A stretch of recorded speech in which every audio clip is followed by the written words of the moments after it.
জুলাই গণঅভ্যুত্থানে ছাত্র জনতার উপর গুলি চালানোর মাস্টারমাইন্ড হিসেবে চিহ্নিত হয়েছেন আওয়ামী লীগের সাধারণ সম্পাদক ও সাবেক সেতুমন্ত্রী ওবায়দুল কাদের। বর্তমানে তিনি কোথায় অবস্থান করছেন তা নিয়ে শুরু হয়েছে নানা জল্পনা কল্পনা। ঠিক এমন সময় তার ব্যবহৃত সিমের লোকেশন ও কল লিস্ট ট্র্যাক করে বেশ কিছু চাঞ্চল্যকর তথ্য সামনে এসেছে। ভোরের আকাশ অনুসন্ধানী প্রতিবেদনে উঠে এসেছে যে জুলাই আন্দোলনের তীব্র প্রতিরোধের মুখে আওয়ামী লীগ সরকার পতনের পর দলের প্রধান শেখ হাসিনা সহ শীর্ষ নেতারাও দেশ ত্যাগ করেন। সেই তালিকায় অন্যতম ছিলেন ওবায়দুল কাদের। ক্ষমতায় থাকাকালীন বিলাসবহুল জীবনযাপনের জন্য পরিচিত ছিলেন এই নেতা।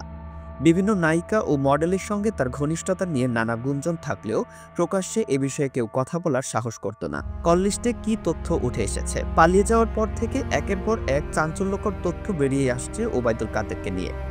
সর্বশেষ ৫ আগস্ট দুপুর ২টা ৪২ পর্যন্ত তার ব্যক্তিগত ফোন নম্বর মোহাম্মদপুর এলাকায় সক্রিয় ছিল বলে জানা গেছে। এরপরই সামাজিক মাধ্যমে ভাইরাল হয়েছে তার কল লিস্ট। প্রকাশিত কল লিস্ট অনুযায়ী ৫ আগস্টের আগে ও পরে ২ মাসে অসংখ্য নম্বরে কথা বলেছেন তিনি।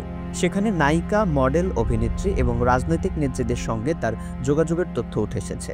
তার কল লিস্টে দেখা গেছে নায়িকা কেয়া, মিস বাংলাদেশ ফারজানা, অ্যাঞ্জেনা এলিন সহ একাধিক মডেল ও অভিনেত্রীর নাম।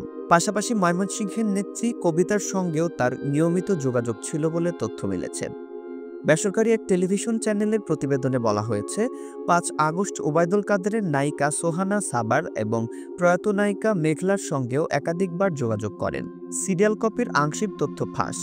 একজন প্রবাসী সাংবাদিক জাওয়ার নির্ঝর ওবায়দুল কাদেরের কল লিস্টের একটি সিরিয়াল কপির আংশিক তথ্য প্রকাশ করেন। এরপর থেকেই সামাজিক মাধ্যমে এটি ভাইরাল হয়। তবে সাম্প্রতিক সময়ে আবারও তার ব্যবহৃত সিমের লোকেশন ও কল লিস্ট ফাঁস হয়েছে, যা নতুন করে আলোচনার জন্ম দিয়েছে। তবে এসব তথ্যের সত্যতা সঠিকভাবে নিশ্চিত করা সম্ভব হয়নি। তা সত্ত্বেও রাজনৈতিক অঙ্গনে এ নিয়ে চাঞ্চল্যের সৃষ্টি হয়েছে।